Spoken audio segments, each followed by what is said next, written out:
بیان جو ہے نا بیان, اس کی صلاحیت اللہ نے کس کو دی ہے؟ انسان کو. اور بیان کی دو قسمیں, قلم کے ذریعے بیان ہوتا ہے جسے تحریریں کہتے ہیں, اور ایک زبان کے ذریعے بیان ہوتا ہے. اس میں خوب اچھی طرح ایک بات سمجھیں کہ جو زبان کے ذریعے بیان ہے نا وہ مؤثر زیادہ ہوتا ہے, وہ بالکل نیچرل طریقہ ہے بات کرنے کا. تبھی بہت سارے پیغمبر دنیا میں آئے جنہیں لکھنا نہیں آتا تھا, جنہیں کتاب نہیں دی گئی, مگر بیان ہر ایک کو, بولو بھائی, دیا. یہ نیچرل وے ہے اپنی بات کو دوسروں تک پہنچانے کا, آدم علیہ السلام کے زمانے سے چلا آ رہا ہے. اس سے فوراً بات سمجھ میں آ جاتی ہے, اور سننے والے کو کے لیے آسانی ہے اس طریقے سے سیکھنے میں. سننے والے کو اس طریقے سے بات سیکھنا کیا لگتا ہے؟ آسان. ہمارے نبی صلی اللہ علیہ وسلم لکھنا نہیں جانتے تھے مگر بولنا جانتے تھے. داؤد علیہ السلام کو اللہ نے معجزہ دیا, وفصل الخطاب, بہترین بلاغت والی تقریر, ایسا خطاب کرتے تھے کہ لوگوں کے رونگٹے کھڑے ہو جاتے. یہ بولنے کی صلاحیت. ہارون علیہ السلام کو جو نبوت ملی ہے اس لیے کہ افصح منی لسانا, بولنے کی صلاحیت بہت زیادہ تھی. اور جو قلم ہے نا قلم, اس سے فائدہ اس لحاظ سے کم ہے کہ وہ نیچر سے تھوڑا سا کیا ہے, دور ہے, آرٹیفیشل ہے نا. ہر آدمی لکھ نہیں سکتا, بولنا تو سب جانتے ہیں, لیکن اس میں ایک دوسرا فائدہ ہے. اس میں دوسرا فائدہ یہ ہے کہ بولی ہوئی بات ہوا میں تحلیل ہو کے ختم ہو جاتی ہے, جبکہ لکھی ہوئی تحریر ہمیشہ کے لیے محفوظ ہو جاتی. یہ بہت فائدہ ہے اس میں. اور لکھی ہوئی تحریر سے محدود لوگ فائدہ اٹھاتے ہیں, مگر وہ محدود سلیکٹڈ لوگ ہوتے ہیں. ہر نتو پھتو فائدہ, یعنی خاندانی لوگ فائدہ اٹھاتے ہیں اس سے, پھر وہ آگے لوگوں کو گائیڈ کرتے ہیں زبان کے ذریعے. تو یاد رکھو, اس سے پتہ چلتا ہے کہ بیان چاہے قلم کے ذریعے ہو یا زبان کے ذریعے, یہ اللہ کی سب سے بڑی نعمت ہے جو اپنے بندوں کو عطا کرتا ہے. اور آج ہماری یونیورسٹیوں میں, کالجز میں ان دو کاموں کے علاوہ سب کچھ سکھایا جاتا ہے. نہ کم بخت لکھنا سکھاتے ہیں, نہ کم بخت بولنا سکھاتے ہیں.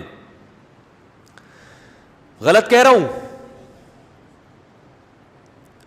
کسی یونیورسٹی کے لڑکے کو سوائے جو اپنی قابلیت پہ کچھ فنٹر بن گیا ہو تو ایک الگ بات ہے, اسے کوئی ٹاپک دو, بولے لکھ کے دکھا, اس پہ لکھ لے گا. وہ رابطہ کرے گا پڑھے لکھوں سے کہ یار اتنے پیسے لے لو, مجھے یہ مضمون بولو نا, لکھ کے دے دو. یہ ہو رہا ہے کہ نہیں ہو رہا؟ سب سے پہلے بچے کو کیا سکھانا چاہیے؟ بولنا اور لکھنا. اور لکھنے میں اس کی رائٹنگ پہ بڑی محنت کرنی چاہیے. جیسے بولنے میں انسان کے لب و لہجے کی بہت ویلیو ہے, لکھنے میں انسان کی رائٹنگ کی بہت ویلیو ہے. مجھے افسوس کے ساتھ کہنا پڑتا ہے, اتنے پڑھے لکھے لوگ جب لکھتے ہیں ایسے کیڑے مکوڑے بناتے ہیں, آدمی خون کے آنسو رونے کا دل کرتا ہے. یار لکھنا تو سیکھ لیتے اللہ کے بندو. اسکول میں لکھنا تک نہیں سکھا رہے ہیں کہ بے کو کیسے لکھا جاتا ہے, جیم کو کیسے, چلو انگلش لکھنا سکھا دو. اتنی گندی رائٹنگ ہے, اتنی گندی رائٹنگ ہے کہ اللامان والحفیظ. نہ لکھنا سکھا رہے ہیں اور نہ, چلو رائٹنگ گندی ہے تو بات تو صحیح لکھ دو. بولنا کچھ چاہتے ہیں, منہ سے نکل کچھ اور رہا ہو. ہمارے استاذ ایک واقعہ بیان کرتے تھے کہ ایک پاگل بانسری منہ میں لے کے جا رہا ہے, اس کو نہیں پتا یہ بانسری ہے, وہ سمجھ رہا ہے کوئی پائپ ہے, اس میں جب بات کروں گا تو میری بات لوگوں تک پہنچ جائے گی. وہ سمجھ رہا ہے کوئی مائک ہے. اب جب بولتا تو بانسری کی آواز نکلنا شروع ہو جاتی. تو وہ حیران تھا, کہتا ہے میں کیا بولتا ہوں اور بانسری کیا بولتی ہے, میں کچھ اور بول رہا ہوں, یہ کچھ اور بول رہی ہے. تو آج ہمارے دل میں کچھ اور ہوتا ہے, بولنا کچھ اور چاہتے ہیں, زبان سے نکلتا کچھ اور ہے, اور اسی سے پھڈے ہوتے ہیں. اس سے کیا ہوتا ہے؟ بولو بھائی, پھڈے ہوتے ہیں. اگلا آپ کی بات ہی نہیں سمجھ رہا ہوتا.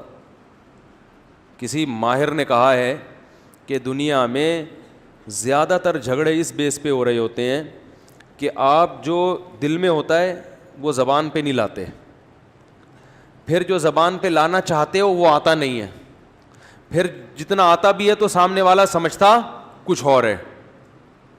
اس سے کیا ہوتا ہے آپس میں اختلاف. اس نے کہا جو آپ کی رائے ہے اگر آپ اس کو بیان کرنا سیکھ جاؤ اور سامنے والا بھی نیوٹرل ہو کے اس کو سمجھنے کی کوشش کرے تو 99% پھڈے بولو حل ہو جائے. گھروں میں بھی تو اسی پہ جھگڑے ہو رہے ہیں نا,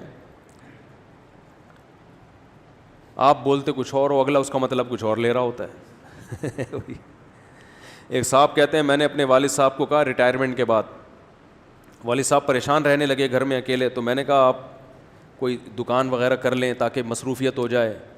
تو والد صاحب نے کہا ہاں اب میں ریٹائر ہوا ہوں تو چاہتا ہے میں مزید تجھے کما کے کھلاؤں, اب تو چاہتا ہے کہ میں, ہاں اب تو ہونا تو یہ چاہیے تو مجھے بٹھا کے میری خدمت کر. اب دیکھو بچہ بول کچھ اور رہا ہے, ابا سمجھ کچھ اور رہے ہیں. ابا بیٹے کا مقصد یہ نہیں تھا کہ آپ کمائیں, بھائی ہم تو آپ کی خدمت کریں گے, لیکن ابا سارا دن گھر میں بیٹھے بیٹھے ٹینشن نہ ہو, وہ آپ کی خیر خواہی میں کہہ رہے ہیں لیکن ابا سمجھ کچھ اور رہے ہیں. بچے کو بھی چاہیے کہ ایسی گاڑی بات نہ کرے نا جو آج کل مارکیٹ میں سمجھ آسانی سے نہیں آتی. ہم تو بچے کو ہی نصیحت کریں گے تمہیں یہ مشورہ دینے کی بولو بھائی ضرورت کیا, ہر مشورہ دینے کا تھوڑی ہوتا ہے. لیکن یہ ہو رہا ہے, ہر جگہ ہو رہا ہے. سیاسی پھڈے بھی اسی بیس پہ ہو رہے ہیں. ایک سیاسی لیڈر ایک بیان کرتا ہے, دوسرے اس کو الٹا لے کے جا رہے ہوتے